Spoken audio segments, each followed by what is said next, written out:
Hola, soy Manolo Castellano y estás escuchando un nuevo episodio del podcast de Carreras Científicas Alternativas. Hoy tenemos como invitado a Salva Ferré. Salva nos va a hablar no solo de cómo realizó su transición profesional y cómo reorientó su carrera, sino además de cómo es su día a día como comunicador científico y después de haber fundado Educopy. Pero antes de la entrevista quería recordaros que tenéis la web de carrerascientificasalternativas.com, donde encontraréis entrevistas, artículos y muchos recursos sobre reorientación profesional y donde podréis inscribiros para recibir información sobre futuros cursos y talleres de orientación de carrera y transformación profesional para científicos.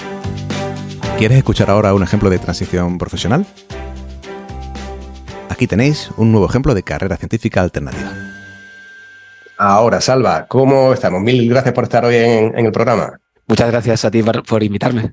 Bueno, Salva Ferré es comunicador científico y fundador también de Educopy. Ahora hablaremos de Educopy y cómo se llega a fundar Educopy, ¿no? Que eso tiene su miga. Pero bueno, Salva, siempre empezamos igual el podcast, empezando por el principio. Claro, tú eres lo que eres ahora, pero en su momento no lo eras. Tú hiciste biología, ¿verdad? Sí, yo estudié biología en la Universidad de Barcelona. Y luego ya, bueno, siempre había tenido claro que la ciencia me apasionaba, me encantaba leer sobre ciencia, aprender ciencia. Y entonces era muy natural estar en biología y ver como una posible salida la investigación. Entonces ya hice el máster, hice luego el doctorado. Y bueno, y ahí digamos que haciendo el doctorado quizás me di cuenta, lo acabé, eso porque se acaban las cosas que se empiezan, pero me di cuenta que a lo mejor me estaba centrando demasiado, ¿no? Que era... Haces el doctorado y te vas ultra especializando y pierdes un poco esta visión más transversal, que es quizás una de las primeras cosas que me atraían de la ciencia en general, de muchas disciplinas. Siempre me ha gustado muchas cosas. Y entonces tuve esa reflexión, ¿no? De decir, me quiero dedicar realmente a la investigación, porque yo, ser científico tenía claro que quería seguir siéndolo. Y tengo la teoría de que no solo ser científico si estás en un laboratorio. Entonces... me dije, bueno, me encanta la ciencia, me encanta aprender ciencia y sobre todo lo que me encanta es cuando alguien explica bien la ciencia. Y dije, ostras, a ver si puedo hacerlo yo, ¿no? Y ahí es donde vi claro que me tenía que dedicar a... Bueno, que me gustaría dedicarme a la educación científica o a la comunicación científica, vamos, que para mí van de la mano. Curioso lo de la ultra especialización es recurrente, ¿verdad? O sea... Sí que es verdad que el tipo de persona que decide no hacer investigación, quizás más académica sobre todo, tiende a eso, ¿no? Tiende a ver más allá de lo que está haciendo en el laboratorio, en su propio proyecto, y que en el fondo eso es lo que después te piden cuando tú pides un grant, ¿no? O sea, el impacto que tenga eso sobre la sociedad.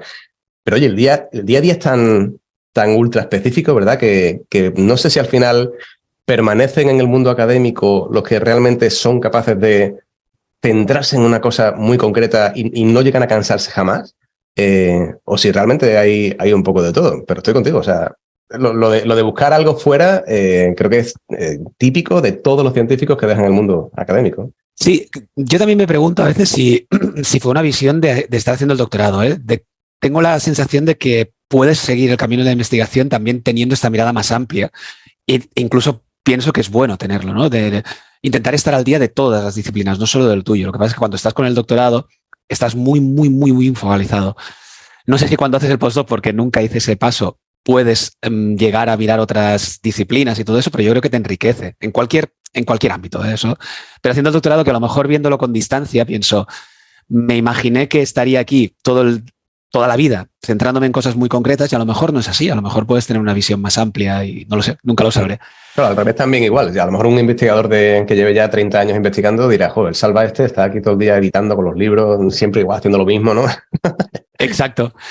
Una cosa que también me alejó un poco de la carrera investigadora, y es bastante irónico, es que no me imaginaba teniendo un grupo propio, que es como el camino habitual, ¿no? Que es, haces el postdoc y consigues el grupo propio y tienes que estar más tiempo buscando proyectos que haciendo ciencia, ¿no?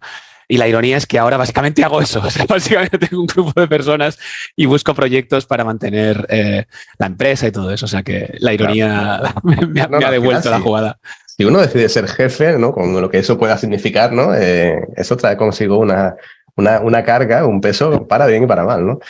Salva, no te he preguntado, ¿de qué era la temática de tu investigación? Pues era de una fosfatasa, la MKP1, que es una fosfatasa que se encarga de regular las vías de las mapquinasas, que es una vía molecular, cascada molecular, que está en todos los procesos. O sea, si buscas cualquier cosa, te encontrarás mapquinasas. O sea, era de bioquímica y biología molecular, en cosas de inflamación.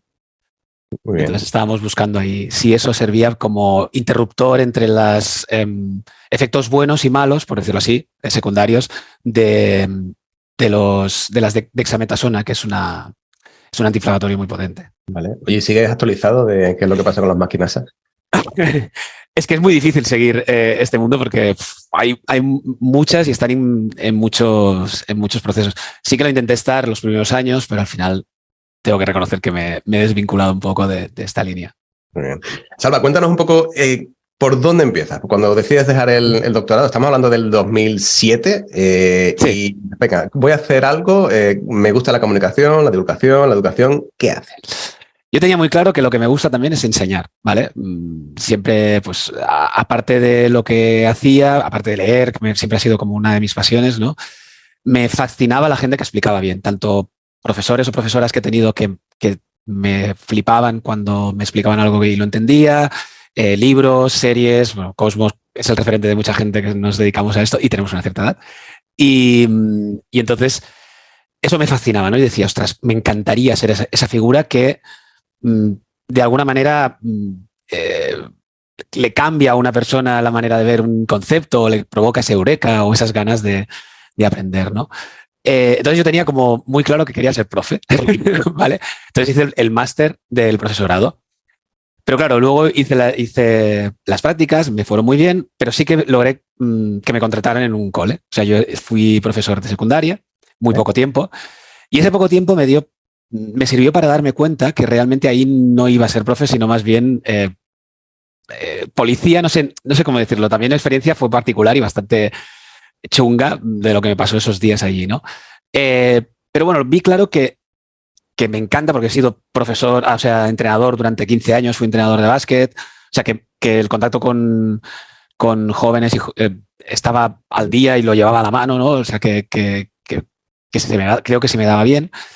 Pero al verme en la clase dije, ostras, quizás puedo probar de hacer algo más de comunicación más general. Entonces, haciendo el máster del profesorado, junto con compañeras y compañeros del máster, también del doctorado, del departamento donde estaba, y amigos y amigas que tenía de antes, hicimos un blog. O sea, ese fue como el germen, ¿vale? Hicimos un blog, que ya es uno de los cadáveres digitales que está por ahí, se llamaba así de simple, así de natural.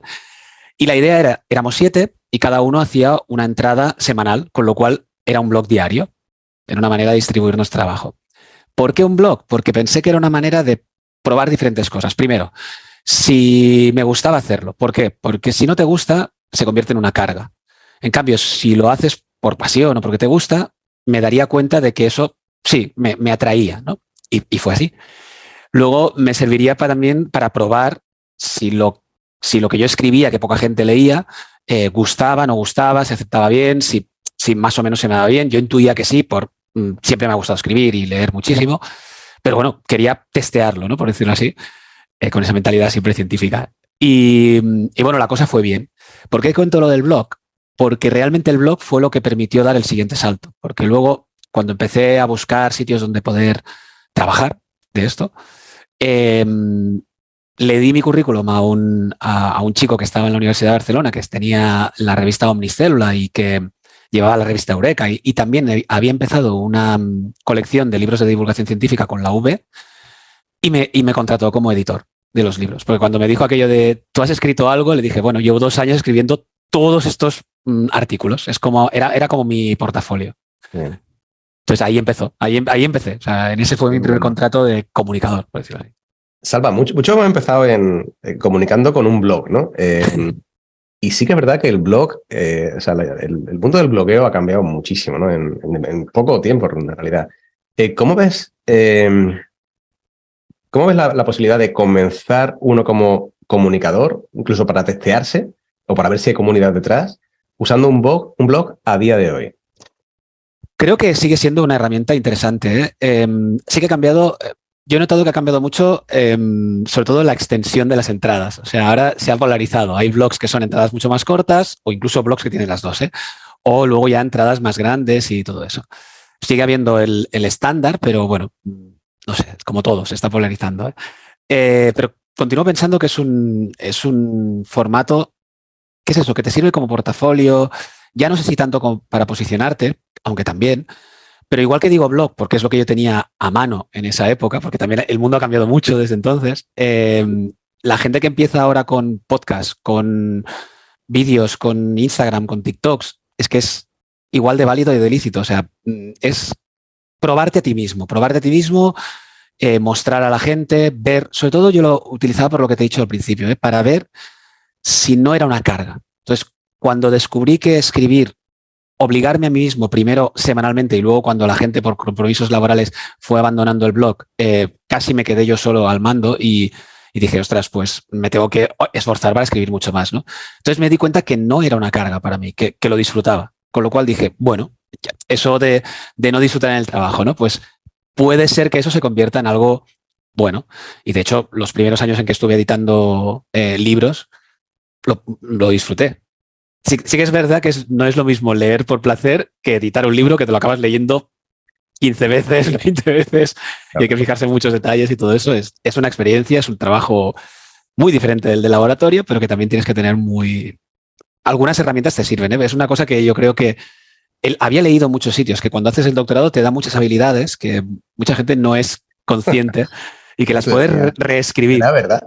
Sí. Y entonces las puedes reescribir porque realmente te da unas habilidades que son muy útiles en muchos campos. ¿En tu caso cuáles fueron, Selva? Yo creo que en mi caso fue como perderle el miedo a probar, en ese caso, protocolos nuevos, ¿no? Porque en el grupo donde estaba, en los primeros años lo que hacías era muchas técnicas diferentes para familiarizarte con ellas. Además, te lo tenías que hacer todo tú, había técnicos de laboratorio, pero eran para los que estaban ya más avanzados en el doctorado. Con lo cual, era un aprendizaje realmente de probar y probar y probar. Era resistente a la frustración, eso también es importante. Aprendes mucho a digerir mucha información y a gestionarla, ¿no? y a escribirla. Constancia también, yo creo que eso es importante. Tendría que pensar más, pero parece muy bonito cuando lo dices así y dices, ya, eso es lo que dirá todo el mundo, pero es que realmente te das cuenta luego de decir, ostras, es que has estado 4 años practicando esto diariamente y no te has dado cuenta. Eres investigador, o sea, no nos damos cuenta de que investigar es mucho más amplio, no hace falta investigar solo lo que tú estás haciendo, hay investigadores en otros mundos, ¿no? Que no son ni siquiera el científico a veces, ¿no? A mí me pasaba, por ejemplo, ahora que hablamos del blog, el tiempo que le eché yo a investigar cuál era la mejor forma de que la gente accediera al blog, no es ninguna tontería, porque estamos hablando de tiempos en los que te tenía el RSS, y ¿dónde pongo el feed? Lo pongo ahí, que hay gente que no sabe cómo funciona esto, o lo tendrán para el correo electrónico, ¿no? Eso para mí, o sea, me resultaba sencillo, el investigar, ver, ¿no? Mientras que a lo mejor otra persona que no esté acostumbrado a insistir, buscar, insistir, repetir, ¿no? Pues te cuesta más, o sea, estoy contigo. Sí. Bueno, oye, y análisis de datos también añadiría, se me ha olvidado, analizar datos, que eso claro. Estás diciendo tú, o sea, tú puedes hacer estas pruebas, pero ¿qué haces con los datos? ¿Cómo los analizas? ¿Cómo los coges? Eso también sirve muchísimo cualquier... Y eso es interesante. Cuando empiezas con el blog, por ejemplo, y no tienes ni patata, o sea, no sabes de qué va el tema, ¿cómo te das cuenta de que está funcionando? O sea, aparte de que te guste más o menos, ¿había alguna forma? O sea, ahora sí, ahora es fácil, ¿no? Pero ¿cómo investigabas tú si le estaba llegando a la gente y si le gustaba? Sobre todo a través de los indicadores que teníamos a mano, ¿no? Que eran las visitas, que solo podíamos mirar, era un blogger en aquella época, y luego los comentarios también, ver comentarios de la gente. La verdad, el spam está mucho más a la orden del día, ¿no? Pero ver los comentarios ahí molaba. Y el día que lo petamos fue un día que nos hicieron un menéame, que salimos en el menéame, y entonces ahí, no sé, lo miraba de vez en cuando y un día lo miro y, o sea, habíamos como... O sea, era como 10.000 veces más de los visitantes que teníamos. Una barbaridad, una cosa así. O sea, la gráfica es que ni salía, vamos. Y entonces dije, ¿qué ha pasado? Investigando es que habían hecho un meneame de una de las entradas, que era sobre la biología en el mundo de Tolkien y tal. Y en esa época era como, aún seguía, ahora con la serie, me voy a callar el comentario, pero la cosa es que tuvo bastante éxito esa entrada. Y una de las cosas que más me gustó fue cuando, investigando quién había utilizado eso, di con un instituto que lo habían utilizado para hacer un trabajo sobre biología. en las entradas. Entonces eso me puso, aún me pone la piel de gallina. Ahora mismo estoy con la piel de gallina. Claro. Pero hay cosas que claramente uno siente como propias, ¿no? A nivel de intereses, ¿no? De competencias, ¿no? Que es lo que se te da bien, encima ves que funciona, cómo tú puedes aplicar tus propias skills, ¿no? Cuando decides lanzarte, o sea, antes, por ejemplo, has comentado que no tuviste buena experiencia como profesor, ¿no? Pero claro, la pregunta es, ¿otra persona hubiera tenido una experiencia diferente simplemente porque es otra persona? O sea, ¿hasta qué punto te decantas por una cosa u otra porque te guste o porque realmente se te dé bien? ¡Wow! La pregunta del millón, ¿no? A ver, yo creo que la mayoría de personas pueden trabajar para que una cosa se te dé bien, ¿no? Otra cosa es que te guste. También puedes hacer el esfuerzo de buscar, siempre he intentado buscar las cosas que me atraigan de lo que me toca hacer, por decirlo así, ¿no? Que no siempre es fácil, ¿eh? Por ejemplo, ahora estoy chocando con burocracias y cosas de estas que es muy difícil intentar que te guste. Es muy, muy chungo. Entonces, no lo sé, ¿eh? Porque es que es diferente. Se te puede dar bien. Yo creo que con los años he visto que creo que se me da bien enseñar.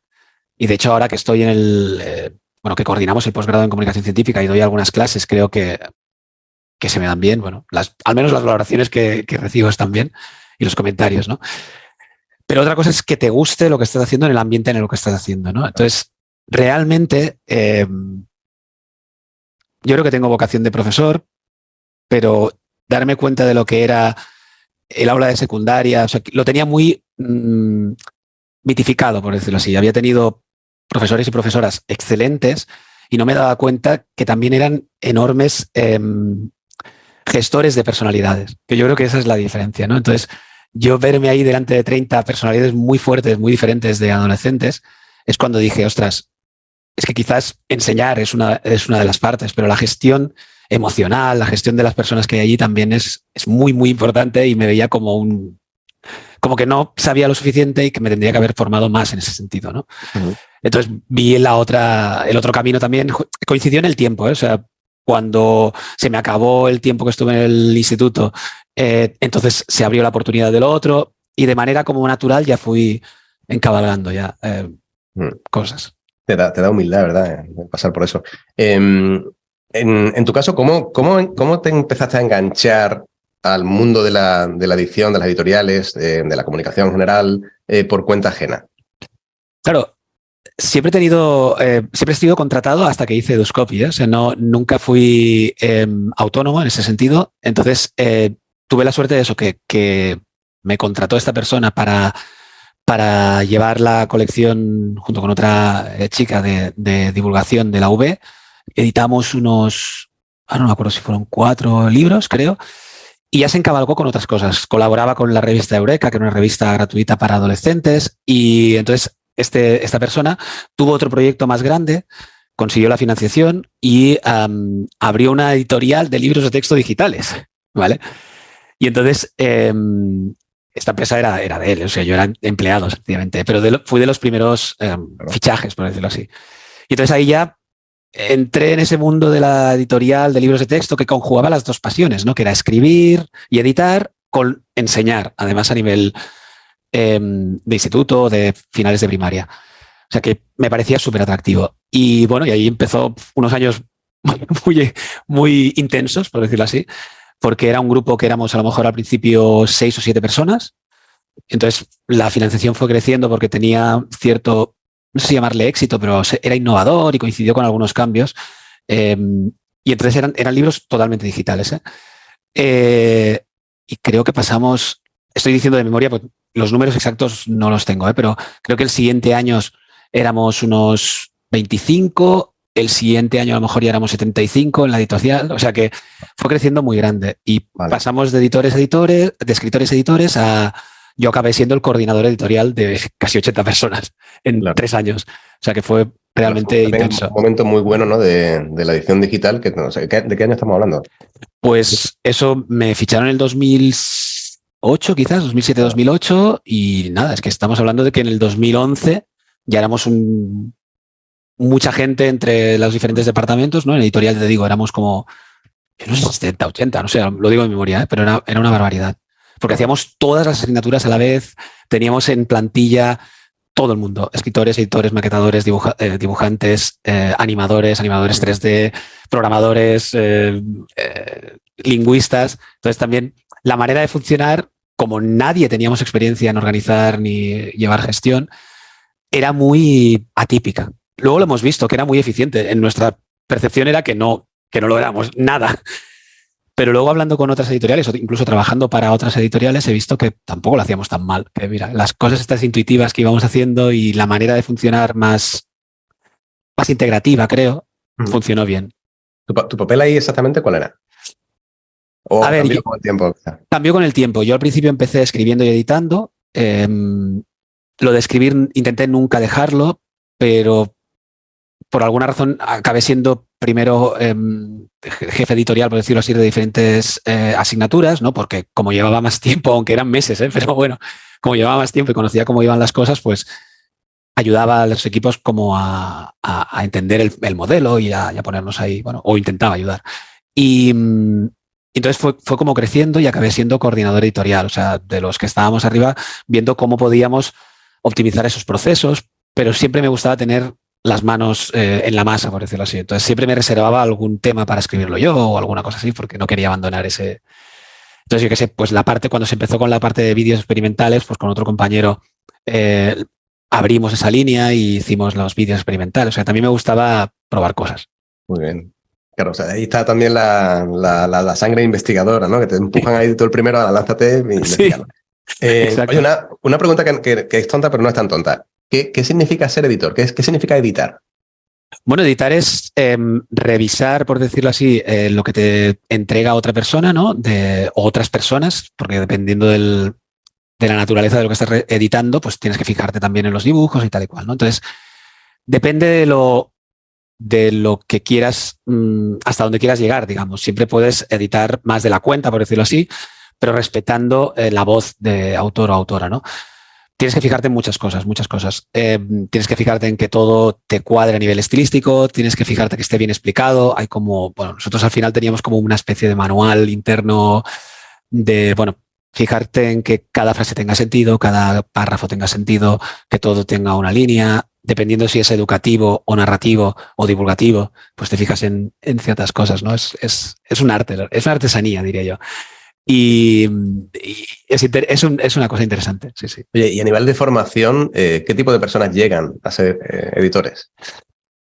Nosotros teníamos muchos perfiles. Al final yo creo que para ser buen editor, no sé si es la palabra, un editor eficiente, por decirlo así, tienes que fijarte mucho en los detalles y tener muy claro cuál es el conjunto global de la pieza que estás haciendo, ¿no? Si está dentro de una colección, si está dentro de de un libro digital, por eso, ¿no? Pues tienes que tener la línea editorial muy clara y fijarte mucho en estas cosas, ¿no? Y yo creo que una de las principales habilidades es la concentración. O sea, tienes que ser capaz de que cuando estás editando, estar editando. Incluso si estás editando, puedes hacer diferentes pasadas.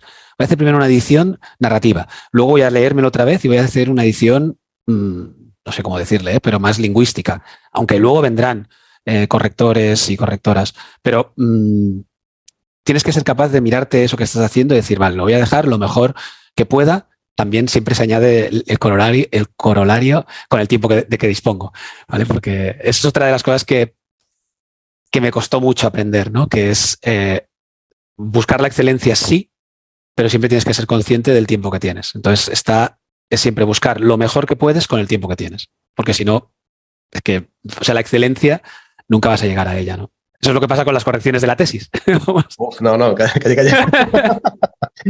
Oye, ¿y qué diferencia hay o qué tiene de diferente la edición de un texto científico respecto a la edición de cualquier otro tipo de texto? No lo sé, yo creo que no mucha, ¿eh? O sea, tienes que tener, porque como editor tienes que tener muy claro cuál es el público y el objetivo del mensaje. Eso en cualquier formato, es como lo más clave, ¿no? Entonces, la única diferencia, entre comillas, entre un texto científico, uno divulgativo, uno educativo, es que el objetivo y el público son diferentes. Entonces, si tú tienes claro eso, tienes que saber del tema. O sea, otra cosa que también tiene que tener un editor es que si es un editor de contenido, tiene que saber del tema. O como mínimo saber dónde buscar información sobre el tema. porque tienes que detectar dónde hay errores o dónde... Esa visión que te decía transversal, ¿eh? Hay cosas que te las lees y algo despierta en la nuca que dices, voy a comprobar eso. Muchas veces te equivocas, ¿eh? Porque evidentemente la gente que escribe sabe de lo que habla. Pero a veces, pues depende de que hayan consultado, pueden haber discrepancias o, o que esté escrito como una verdad absoluta, cosas que a lo mejor no lo son tanto, o hay que fijarse en esas cosas, ¿no? Una de los ejercicios más divertidos para ver hasta dónde puede llegar la edición es cuando alguien escribe algo sobre evolución, ¿vale? Porque es muy natural entrar o rozar el lamarquismo cuando intentas explicar evolución. Entonces ahí tienes que estar con esa mirada de, bueno, voy a tener muy claro qué quiere decir la evolución, qué es la selección natural, para detectar con ojos del lector o lectora posibles interpretaciones erróneas, ¿no? Algo así. Entonces tienes que ponerte mucho en la piel de quien lo estará leyendo y a veces es difícil, ¿eh? Porque ¿cómo te pones en la piel de tu yo de 7 años? Complicado. Oye, según me ibas contando, te tengo que hacer la pregunta ahora. ¿Cómo está cambiando el mundo de la edición o la comunicación, diría, en general, el uso de la inteligencia artificial, ChatGPT? O sea, esto, imagino que estaréis ya cansados de hablar de esto, pero realmente estamos justo en el punto en el que es conveniente hablar de esto, ¿no? A ver, yo creo que, o sea, es una herramienta fantástica. Es como decir, es que mejor no utilizar buscadores, ¿no? Porque tenemos ya índices en las bibliotecas y todo eso. Se podría hacer la analogía, es un poco forzada, ¿eh?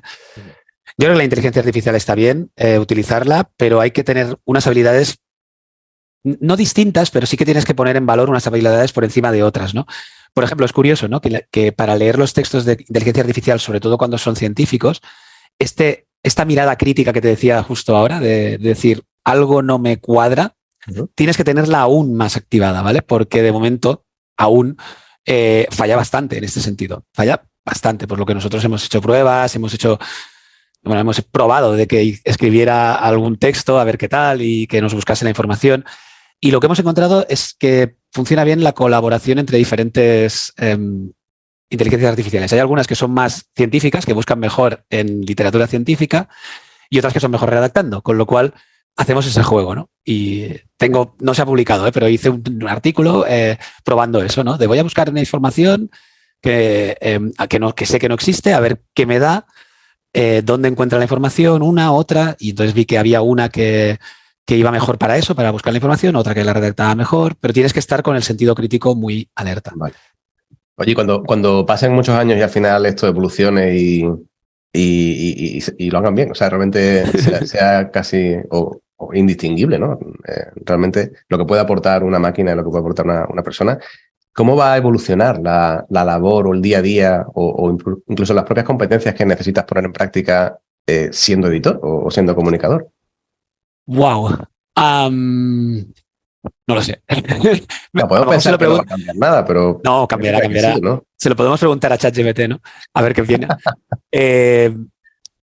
No, sí que va a cambiar. O sea, tienes que tener esta mirada, pero a lo mejor tendrás que utilizar estas herramientas. O sea, no tendrás, no. Utilizarás estas herramientas también como editor. Hay momentos en que son muy útiles, como te digo, lo del buscador. O sea, es que ahora te puedes ir al Google Scholar o al PubMed para comprobar cosas, ¿no? Pues si ya te hace esa búsqueda y de manera más semántica y escrito y más agradable un buscador con inteligencia artificial, ¿por qué no? Te ayudará en tu trabajo, ¿no? Que llegue hasta editar...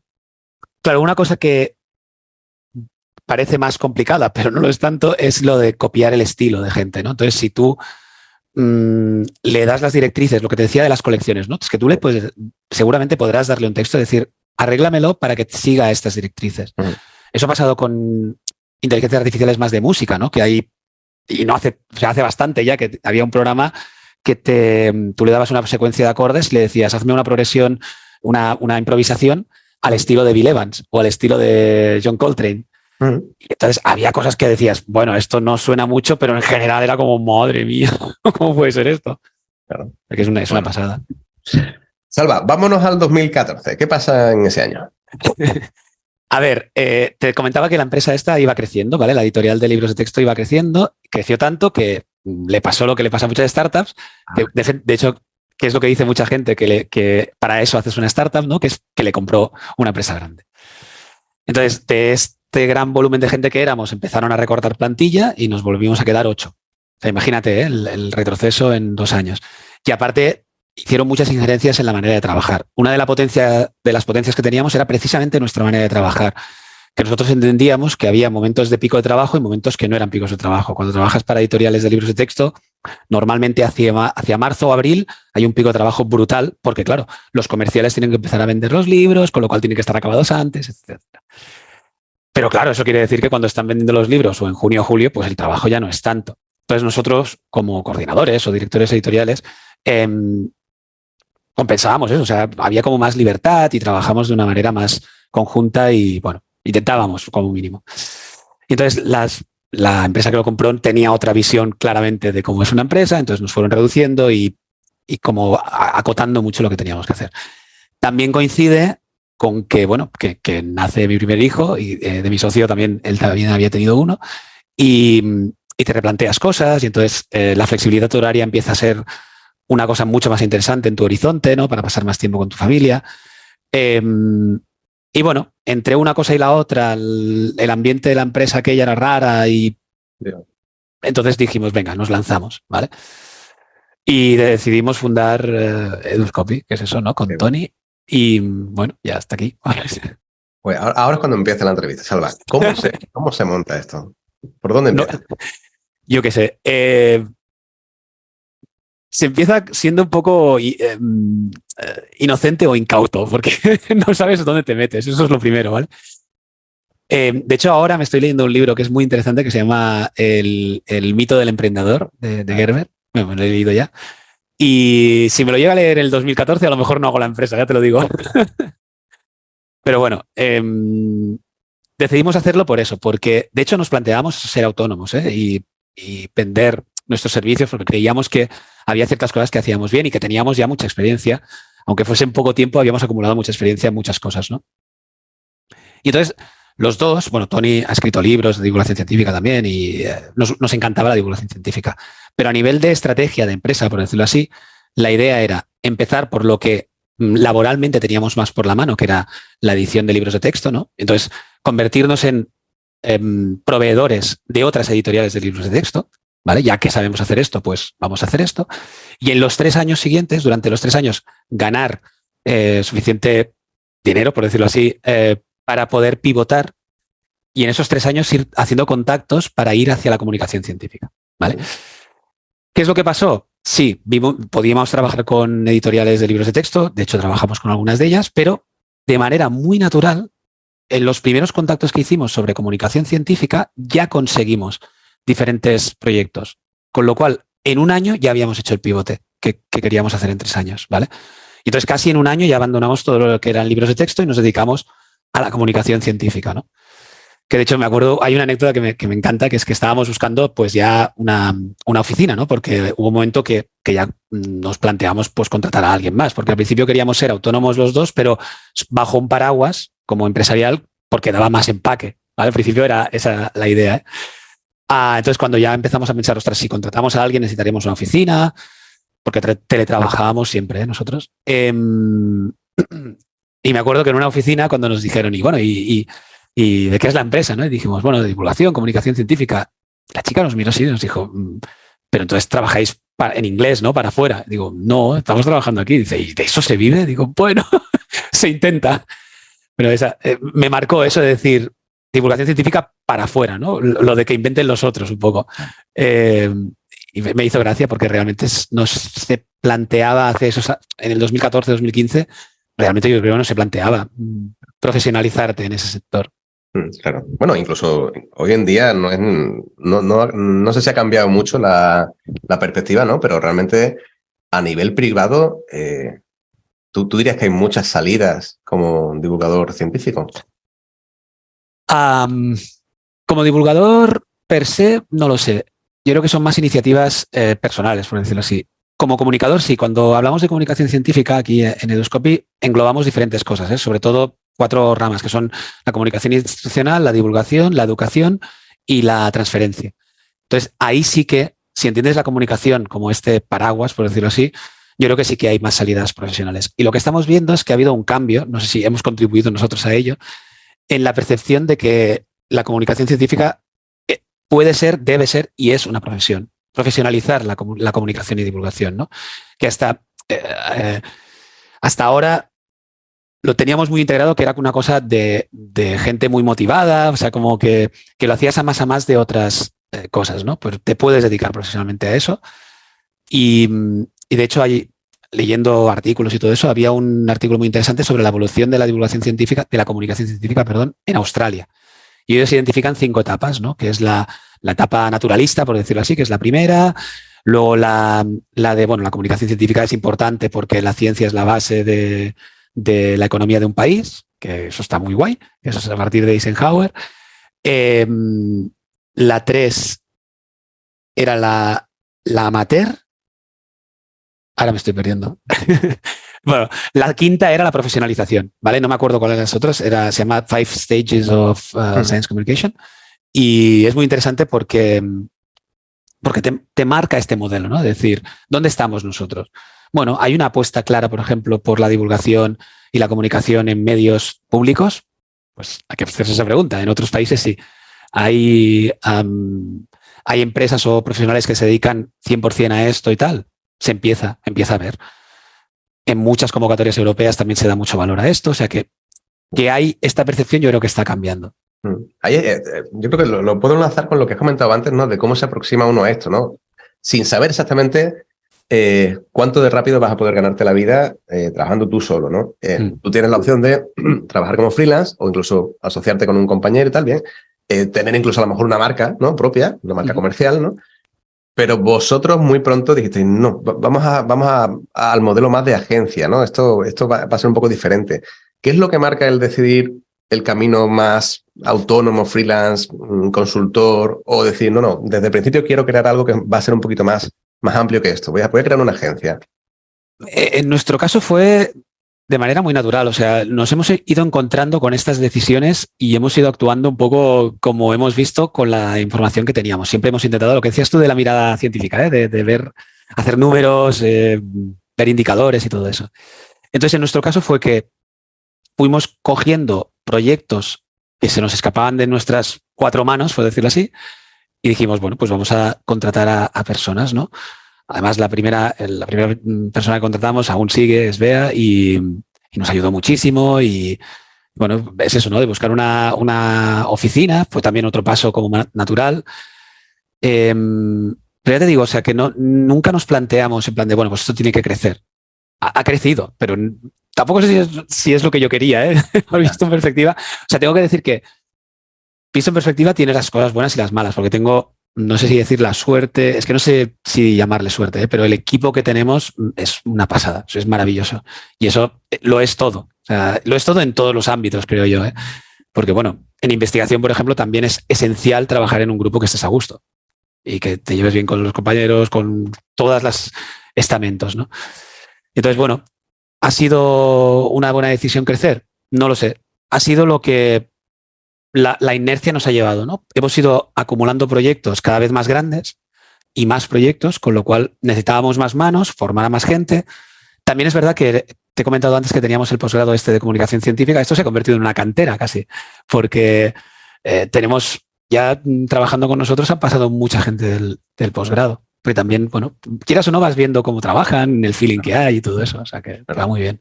¿Tú, Salva, a día de hoy te consideras más emprendedor, más freelance, más empresario, más autónomo? ¡Buf! Yo no sé lo que me considero, la verdad. Porque es que no me gustan estas etiquetas. No creo que sea emprendedor en el sentido. Creo que emprendedor tiene la connotación esa de startup, ¿no? De emprender, de hacer algo, hacerlo crecer y venderlo, ¿no? Es como esa visión. Yo no tenía esta visión de emprendedor. De hecho, en el libro lo dice. Yo tengo la visión esta de que era un gran técnico, creo yo, haciendo las cosas que hacía. Entonces cometí este error que dice en el libro de decir, bueno, si hago también las cosas técnicas, me voy a montar una empresa para seguir haciendo las cosas técnicas. Bueno, pero es que si tú montas la empresa no vas a ser el técnico, ¿vale? Vas a ser el empresario o el director o como le quieras llamar, ¿no? Entonces eso tiene otro bagaje y tiene otras cosas que vas a tener que aprender y lidiar y, por ejemplo, licitaciones, ¿no? Pues yo no había hecho una licitación en mi vida, tengo que aprender a hacerla. bueno, es intentar hacerlo lo mejor que puedas con lo que tienes. En nuestro caso, por ejemplo, nos ayudó muchísimo, que nos apuntamos a un programa de aceleración, no es aceleración, de incubadora de empresas de una entidad de Barcelona que se llama Barcelona Activa. Entonces, ahí nos dieron muchas herramientas para empezar, ¿no? O sea, nos ahorraron muchas lecturas, por decirlo así. Tenías mentores en diferentes líneas y de hecho a partir de ahí también conseguimos los primeros contactos. Eso nos ayudó muchísimo, tengo que decirlo. Era un programa de creatividad asociado al sector cultural y nosotros, como siempre hemos defendido que la ciencia es cultura, nos apuntamos ahí y tuvimos la suerte de que nos cogieran, ¿no? Entonces, nos ayudó pero mucho. Había otros cambios personales que nos ayudó. Ha hecho un montón Barcelona Activa, por un montón de científicos. Sí. Salva, en el mundo de la comunicación científica o de la divulgación incluso, ¿cuál sería el típico porcentaje que tiene una agencia de personas en plantilla versus freelancers que van a proyectos concretos? En nuestro caso es, ya te digo, de manera natural y no estratégica, por decirlo así, es mucho más lo que hacemos internamente, ¿vale? Tenemos más freelance especializados, por decirlo así. Cuando hacemos audiovisuales tenemos nuestros freelance productoras de vídeo, por ejemplo. Cuando hacemos programación tenemos nuestras productoras de programación. Pero todo aquello que podemos hacer nosotros, de momento, se asume más internamente, aunque puntualmente, cuando no llegas a algunas cosas, sí que contactas con gente. Porcentaje no me atrevo a decírtelo, pero sería muy alto hacia nuestro lado y dependiendo también de lo que se haga, ¿no? Ya te digo, cosas más especializadas, pues yo qué sé, eso, hacer un vídeo, pues lo podríamos hacer nosotros, pero hay otras personas que lo hacen mejor, con lo cual vamos siempre a que cada uno haga lo que hace mejor, ¿no? Sale bien, ¿no? Salvo una cosa que has comentado antes que me parece interesante es el que pudiste incluso pivotar en un solo año algo que proyectabais a 3, ¿no? Uh-huh. Y eso en el fondo ocurre porque es el propio cliente el que te hace pivotar, ¿no? O sea, al final uno acaba haciendo lo que realmente que puedas hacerlo primero, pero sobre todo que haga falta, ¿no? Que lo necesites. Exacto, que haya necesidad, sí. ¿Cuántas veces habéis pivotado porque habéis visto que el mercado os pedía algo diferente? Yo creo que esa. Más que nada, más que el mercado pidiese una cosa diferente, es que jugamos a dos cartas, por decirlo así. Estábamos con los contactos que teníamos de editoriales y nuestra experiencia de editoriales y a la vez empezamos a mover posibles contactos de divulgación y comunicación. Y resulta que nos dimos cuenta que este nuevo mercado que nunca habíamos explorado tenía necesidades, ¿vale? Que para un colectivo o empresa de 2 personas podíamos darle respuesta, ¿no?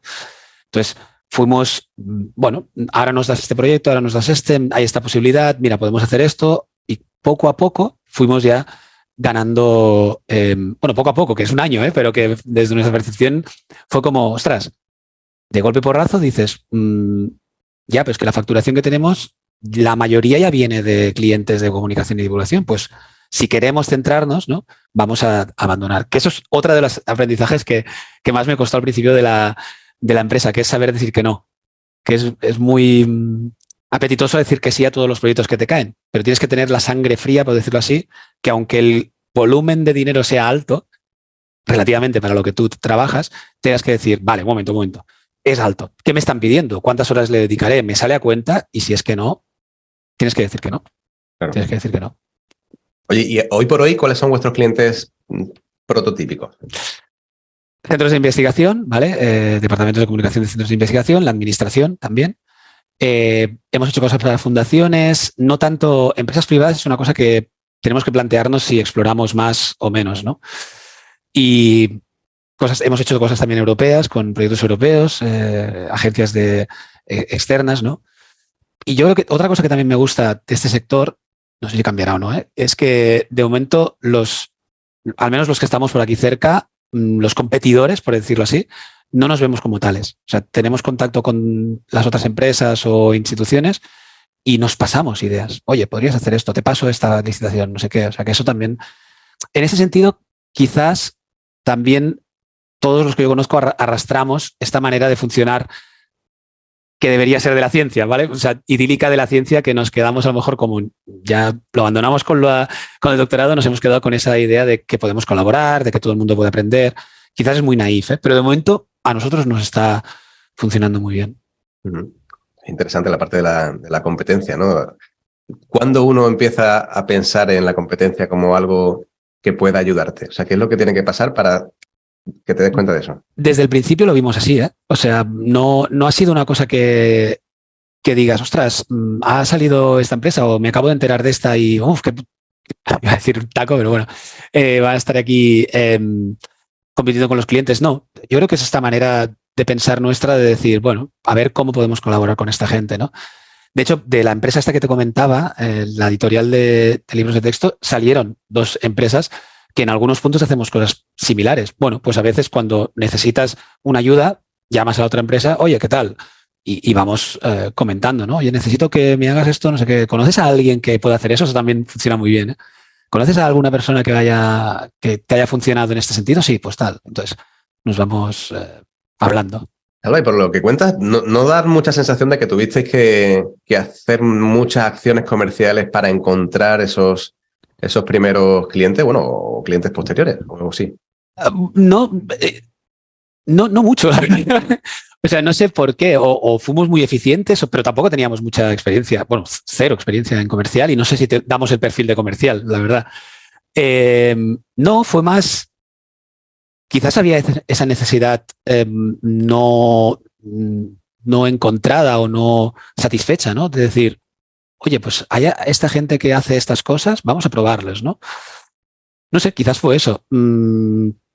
También, bueno, nunca nos habíamos desapegado mucho de la parte académica o de los centros de investigación. Entonces, siempre habíamos tenido contactos personales o por las tesis o por las carreras o con estas personas, ¿no?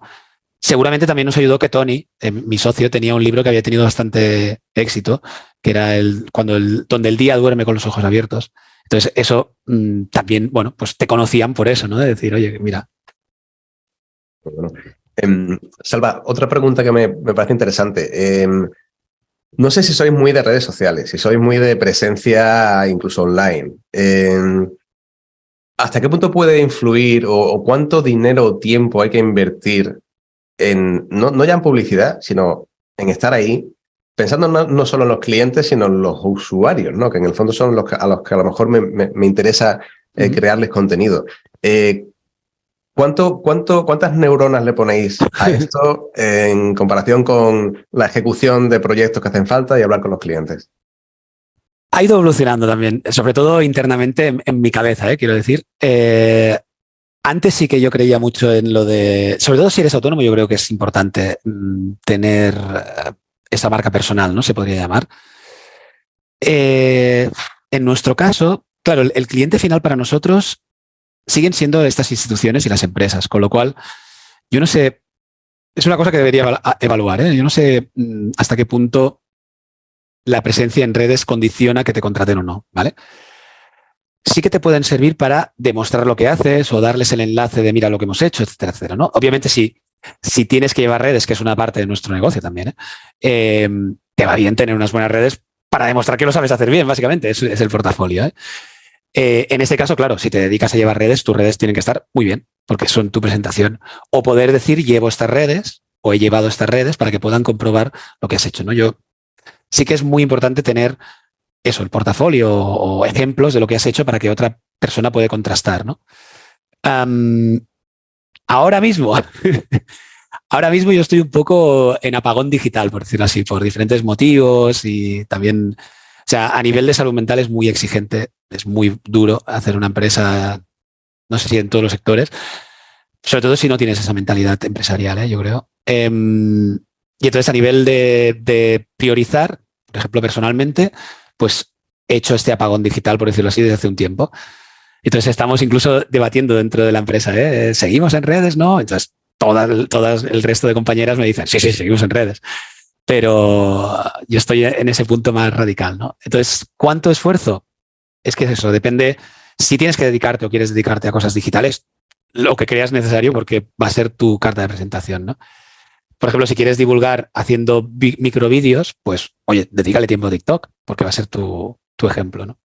También un consejo sería que lo más rápido posible intentes cobrar ya. O sea, que hagas tus ejemplos, pero que cuando hables con instituciones le digas, te puedo hacer esto por tanto dinero. O sea, que que lo gratuito lo dejes para tus proyectos personales, por decirlo así. Eso es interesante, porque incluso antes bueno, nos has comentado que cuando comenzaste, por ejemplo, con Eureka, el inicio, bueno, pues muchas veces lo haces gratuito porque tienes que ir también testando, probándote. A lo mejor los que hemos hecho incluso parte de la tesis sin cobrar lo vemos como lo más natural del mundo. Y hoy por hoy esto ya no es natural para nada. Exacto, no lo sé. exacto. Pero ¿dónde está el límite? O sea, ¿dónde está el límite? Y más en el mundo de la divulgación, ¿no? ¿Dónde está el límite entre hago esto porque me gusta y porque me apasiona y venga ya, déjate de historias, hay que cobrar? Bueno, es que te guste o te apasione no quiere decir que no tengas que cobrar por ello, ¿eh? O sea, si te gusta, te apasiona, quiere decir que tienes como mínimo una motivación diferente de las otras personas y eso ya se tiene que poner en valor. Si además puedes demostrar que lo haces más o menos como la media o mejor, también lo tienes que poner en valor, ¿no? Yo qué sé, o sea, que algo te guste no quiere decir que no sea una fuente de ingresos. De hecho, es como el mejor escenario es que te guste y cobres por ello, ¿no? Pero a día de hoy, ¿tú crees que necesitas demostrarlo antes de que te empiecen a contratar? Sí. Lo que me vengo a referir es que hay mucha gente que empieza a tener esos TikToks, Instagrams o blogs o lo que sea, y entonces te vienen pues instituciones o agrupaciones o lo que sea y te digan, oye, pues, ¿por qué no hacemos una campaña conjunta, no sé los cuántos? Que siempre tengas esa, vale, ¿cuánto me vas a pagar? ¿Sabes? O sea, que no se te caiga, que no tengas miedo a decirlo, que no que digas, oye... Sí. Que se pueda hablar de dinero, vaya, que no... Claro, sí. Que es tu esfuerzo y es tu tiempo, con lo cual, y tu aprendizaje. O sea, también nos olvidamos de que mucha gente que se dedica a la comunicación tiene una formación muy extensa en su campo, ¿no? O sea, haber pasado por un doctorado y todo eso, pues te hace especial en ese sentido comparado con otras personas por aprendizaje, básicamente, ¿no? Hay una anécdota que a mí me encanta, no sé si es apócrifa, que dice que Picasso estaba tomándose un café en un bar y una mujer le dijo, oh, mi hijo es muy fan suyo, no sé qué, no sé cuánto, me puede hacer un dibujo, y cogió una servilleta y le hizo un garabato. Entonces la mujer le dijo, gracias. El Picasso le dijo, bueno, son 40 francos. Dice, pero si has tardado 5 segundos. Dice, no, he tardado 40 años y 5 segundos. Efectivamente. Entonces, me gusta esa anécdota. No hay que ser siempre monetario, ¿no? Pero es que si no, hay un libro de Zafra, de Remedios Zafra, que se llama El entusiasmo. No es de divulgación, pero es esto, ¿no? De decir, no te pagan por tu entusiasmo, es decir, no, hombre, no. O sea, eso pasa mucho en las artes, ¿no? Y como la divulgación tiene esa parte de arte, artesanía, yo creo que pecamos un poco de lo mismo. Ahora estoy quedando muy de la pela, ¿eh? Pero... Como tú, o sea, como yo, empezamos a ser viejunos y vemos cosas diferentes, ¿no? Claro, tú tienes ya una parte más de supervisión incluso, ¿no? En tu negocio. ¿Qué es lo que echas de menos de cosas que hacías antes que ya no puedes hacer, Salva? Puf, todo, pero esa sería la respuesta, ¿eh? Sí, toda la parte creativa, poder escribir. O sea, a nosotros nos encanta y además se nota en el ambiente cuando estamos reunidos haciendo cosas creativas. O sea, buscar ideas nuevas que puedan funcionar, aunque sepas que no van a llegar a ningún lado, algunas, ¿no? Nosotros tenemos la creatividad muy integrada. Hacemos sesiones de creatividad para proyectos nuevos. O sea, cuando alguien te da un proyecto, haces la sesión de creatividad. Cuando estamos pensando en proyectos nuevos, hacemos sesiones de creatividad porque tú puedes ser creativo porque sí, ¿no? Porque eres así. Pero todo el mundo puede sacar cosas de creatividad siguiendo unas pautas, unos protocolos, si quieres, ¿no? De laboratorio. Entonces, tenemos esas pautas y lo hacemos con algunos clientes y nos funciona muy bien. Ese punto, aún participo en ello, pero luego, como llevarlo a cabo, me gustaría, ¿no? He podido hacerlo en algunos proyectos, en la escape room que hicimos, estuve ahí. Entonces, sí que puedo mantener la patita puesta ahí, ¿no? Pero realmente el día a día de gestión, burocracia y esa visión de licitaciones y tal, se te come. Y he tenido algún problema de salud, ya te digo, por eso, por no estar centrado, no sé cómo decirlo, no aceptarlo casi. Entonces, bueno, estamos ahora haciendo otro pivote de estos hacia la autogestión y otras maneras de gestionarnos internamente. ¿Y dónde se aprende esto? O sea, ¿cómo aprende uno a gestionar esto? ¡Buah! Yo qué sé, no lo sé. Ya te digo, en mi caso ha sido encontrarse con ello. Ahora somos 9. La cosa creció, entonces la manera de funcionar cuando eres 3 no funciona. Cuando eres 5 ya cambia. Cuando eres 9 tiene que cambiar. La suerte es eso, el equipo que tengo es maravilloso. Son todas una pasada. Y entonces están muy dispuestas a buscar estas maneras de funcionar diferentes. Tenemos como visiones. Ayer hicimos una jornada precisamente para reflexionar sobre las misiones, las visiones y los valores, porque quiero construirlo juntos, ¿no? ¿Y cómo se consigue esto? En mi caso, la última vez que he tocado fondo, que no hace tanto, dije, bueno, esto hay que replantearse cosas, o sea, o lo dejo o tengo que hacerlo de otra manera. Y como me gusta mucho leer, pues libros, buscando libros. Y hay uno que me ha encantado, que se llama Autogestión, de Alejo Ecube, que básicamente él es zaragozano y está en Mallorca, y explica su caso de su empresa que fundó, pero te lo dice claro, no es porque eso sea una receta, te voy a explicar lo que me ha pasado a mí, ¿no? Y me siento muy identificado en muchas cosas que explica. Porque es lo mismo, porque empezó siendo un técnico que montó una empresa, que se encontró con 8 o 9 personas con una crisis de decir, ¿y ahora qué hago? Y que de hecho más o menos explica que le vienen a entrevistar un día y le dicen, oye, ¿y cómo es esto de que tu empresa tenga autogestión, ¿no? Y él en la entrevista les dijo, ¿que tenga el qué? ¿Qué es esto? Entonces el entrevistador le dijo, pero si vosotros sois un ejemplo de autogestión. El tío, pues no lo sabía. Esto, explícame qué es, ¿no? Entonces, pues mira, es esto. Es buenísimo. Bueno, Salva, yo creo que todo está en los libros, ¿verdad? Bueno, no todo, porque sí que hay cosas que son mejores cuando lo hablas con la gente, y también hay muchas mentiras en muchos libros, hay que ir con cuidado. Pero sí, yo es que, claro, los libros, tengo las estanterías por aquí a reventar. Yo creo que estamos aprendiendo un montón contigo hoy. Yo creo que habrá gente que nos esté escuchando en el podcast y diga, bueno, pues a lo mejor me planteo, ¿no? Ser de mayor como Salva, o bueno, de mayor, cambiar, ¿no? No sé. De mayor. Salva, ¿qué consejo le darías, ¿no? A una persona que está planteándose irse hacia el mundo de la comunicación, la edición? Hay diferentes caminos, ¿no? Yo creo que lo primero es darte cuenta si es algo que te gusta, o sea, que no te importa dedicarte a ello, ¿no? Que también puedes trabajar, supongo, yo los que conozco siempre nos ha gustado, pero entiendo que es un trabajo más, o sea, que también te puedes dedicar sin que te guste excepcionalmente. Pero yo creo que se notaría en el producto final. En eso es lo que te digo que se parece a un arte, a una artesanía, ¿no? Yo haría eso, un poco, es lo que les digo, ya te he dicho, parece que estoy haciendo publicidad, pero en el posgrado con el alumnado muchas veces lo comento, ¿no? Incluso cuando están preguntándome si se apuntan o no, etcétera, etcétera, yo les digo, una opción es formarte, evidentemente hay formaciones, cada vez hay más, también hay una diversidad muy ancha. Eso te permite coger experiencia y sobre todo, depende de cómo sea el posgrado, probar diferentes herramientas y ver qué es lo que te sientes más a gusto haciendo, ¿no? Otro camino es, bueno, pues haz, o sea, aprender haciendo, ¿no? Que es el lema de nuestro posgrado. Lo puedes hacer en el posgrado o haciéndolo tú, prueba. ¿Crees que te gusta esto? Prueba. Y sobre todo consumiendo mucha divulgación y mucha comunicación. Como en el arte, o sea, si te quieres dedicar a tocar el piano como jazz, pues tienes que escuchar mucho jazz y tienes que intentar transcribir los solos y tienes que intentar ver cómo hace cada persona su estilo. Pues esto lo mismo. O sea, si te gusta la divulgación, lee mucho, mira muchos vídeos de youtubers de divulgación, mira Instagram, mira TikTok,